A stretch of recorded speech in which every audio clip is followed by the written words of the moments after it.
I'm sure you heard the big news this week. George St. Pierre has re-signed with the UFC. Now, you have a different relationship with George because you trained with him. I remember, I think one of the first times we ever talked before you even got in the UFC was when you traveled to Canada to help him get ready for Carlos Condit. You were one of his sparring partners, and I know you know him, you know Faraz, you know the team up there, but kind of a two-part question. One, are you happy that GSP's back? And two, the obvious question is, you beat Tyron Woodley at UFC 209. What do you think? Would you fight George St. Pierre? You know what? I am kind of excited that he's back out there. I know he's always been training. He's always evolving. Everybody thinks that George St. Pierre in the past 3 or 4 years, maybe not be it's not training at all. But this guy, he's a martial artist, a lifelong martial artist. He's always training and evolving. You know what? He's one of the reasons why I would hate it. I would hate the day where I would have to step out there as a guy who inspired me to switch from kickboxing to mixed martial arts. He was my inspiration, and he's a good friend of mine. And that would be a hard one, man. To be honest with you, just emotionally, because he's a good bud. And but you know what? You never know. You never know what the UFC is going to bring. And of course, I know we're both businessmen and professionals, so kind of like with Rory, I got a little bit better relationship with George than I did with Rory. So I don't know, man. We'll just have to see.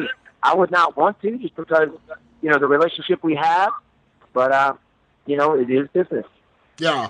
It's different for you because, we're tiring some of the other fighters, Bisping and whoever, they see George St. Pierre as a way to add a few extra zeros to their bank account. And I get it. I mean, I'm not stupid. I understand George's a superstar. His first fight back is going to be massive business. So I get it. But you're different. I mean, even if it was that money fight, even if it was that big, headlining pay-per-view, you would still have to think about it, it sounds like. It sounds like you wouldn't just immediately sign on the dotted line and say, let's do it. Like, it sounds like it would have to go a little deeper than that, than you just getting a big paycheck. Yeah, man. For me, it is about finding the best people in the world and proving to the world that I am the best fighter. And not just to the world, but to myself. I've been doing this since I was 3 years old, and this is who I am. This is my life, and I want to be the best. And I do it for the honor and the glory. And it's not about that big paycheck. Everybody asks me, "Well, would you fight Conor McGregor?" Of course, I would fight Conor McGregor, but it's not because of the money. It's because he's such a huge martial artist, and everybody considers himself the best if you fight Conor McGregor, if you beat Conor McGregor, So I look at it as that, being just who you are and being the best. That's it. Honor and the glory, baby. Well, I know it'd be tough because, like I said, I know you and George are friends. But like I said, listen, he's the greatest welterweight of all time. I'm quite sure you would probably say the same thing about him. Definitely. What better way to cement your own legacy than to fight and possibly defeat George St. Pierre? I mean, listen, the guy's a legend, but at the same time, you want to be a legend, right? You want to be the best welterweight of all time. You got that right, my friend. You got that right. So, yeah, man, I mean, he is the best of all time. Best welterweights of all time. And glad he's back out there. I'm glad he can make things work with the UFC. Question is, hopefully he still has it. I mean, you can train all you want, but it is a little different when you can step out there competing. But he's a very intelligent guy, got good people around him, so we'll see, man. I know there's talk about him fighting Bisping, and we'll just have to see where things go. Yeah. When you fight someone the first time and you have a close fight, there's two ways you can go, in my opinion. Now, correct me if I'm wrong. You can either, fix the little mistakes that you made and then, kind of improve upon those and get ready in the normal way. Or some people may overanalyze it. They're like, man, I got taken down a couple of times. I really need to drill wrestling. And then they kind of miss other areas of, the game or of the preparation. How was that for you? Because it was such a close fight with Tyron. It was a battle for 5 rounds. So you felt everything. You felt his power. You felt his wrestling. You saw what his cardio was like, all those different things. Like, is there a sense of that where you have to prepare yourself, but you can't get too over-analytical? You know what I mean? Oh, exactly. If I go in there and think about it too much, about everything that happened in that last fight, I'd be overwhelmed with things. You got to keep it simple. Keeping the same game plan. I know he's a great wrestler. I knew that going into the first time. He took me down once in the first round, and it was my fault. I threw a lazy kick. He ended up catching. It's not like he shot in with a sick double leg takedown or a single leg and ended up taking me down. So that was on me, not going out there and throwing lazy kicks. And we know that. And I think he's going to be a little bit more aggressive coming into this first round. But as the fight goes on, he's going to go back to his old self. And he may try and wrestle me. But you know what? I got great wrestlers here in camp, and we're ready for wherever the fight goes. Yeah.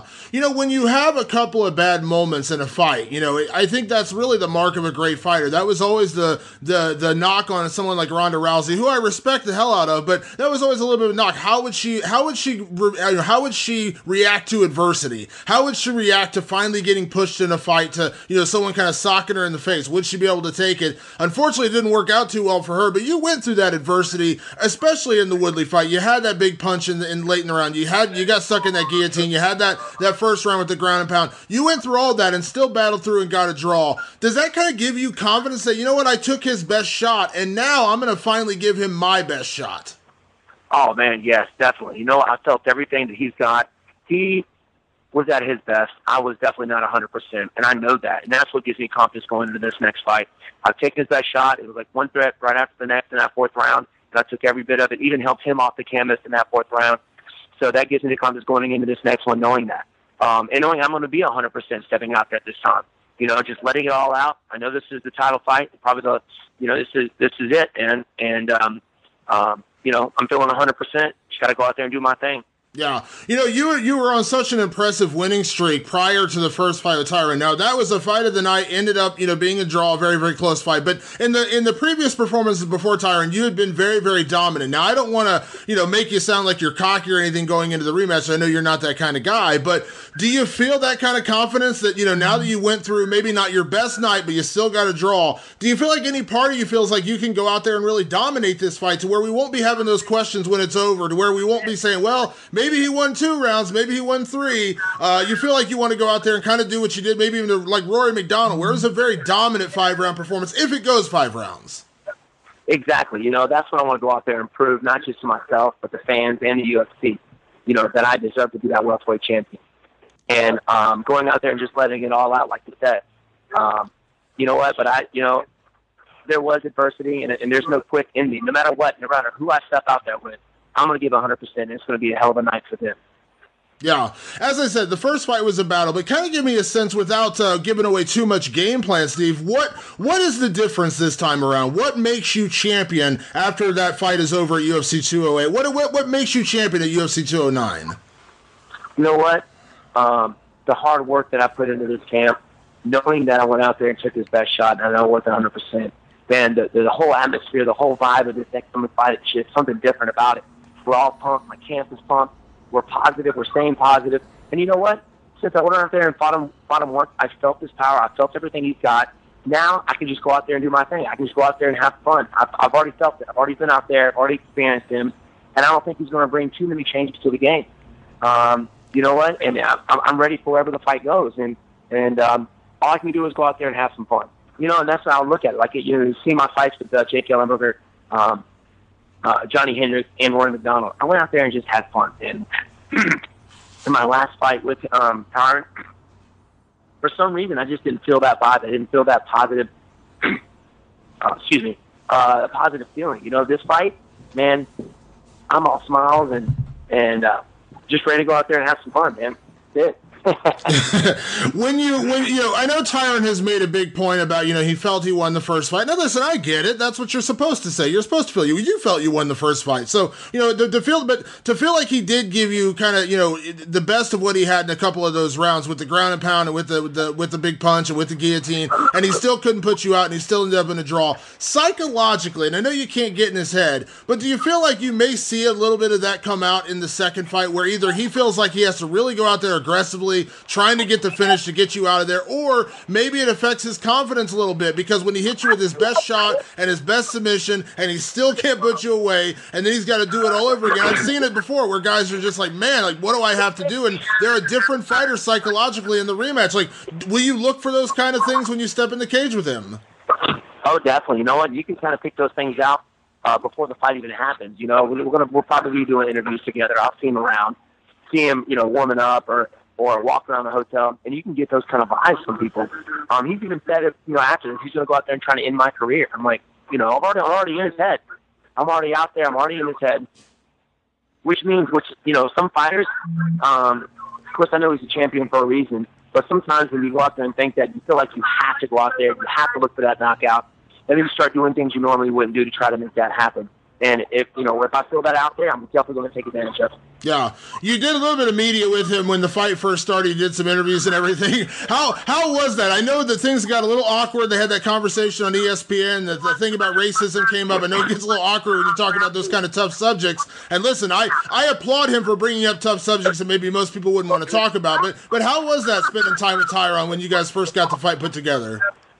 You know what? It was all good, man. Going out there and doing interviews with him for that weekend. It was good. Closer to the end of the day, we started to have a little fun, especially on Fox. I don't know if you saw that or not. We were actually, me and Tyron were actually on the same team. You high-fived him. Battled down. Say that again? I said you high-fived him. You gave him a high-five and everything. Yeah, man, I know. I would never thought that we'd go out there and high-five. I don't think he did either. But we had some fun, And at the beginning, I guess there was a little bit of hostility, and so I guess there was kind of that feel of, hey, man, you know what? I need to get in this guy's head. But I think after a while and just hanging around me and knowing that that's not going to happen, it was just relaxing, man. We had a good time. But you know what? We both know we got a job going to, have to fight each other, have to duke it out March 4th. So, we know it's business. We're going to go out there and have some fun.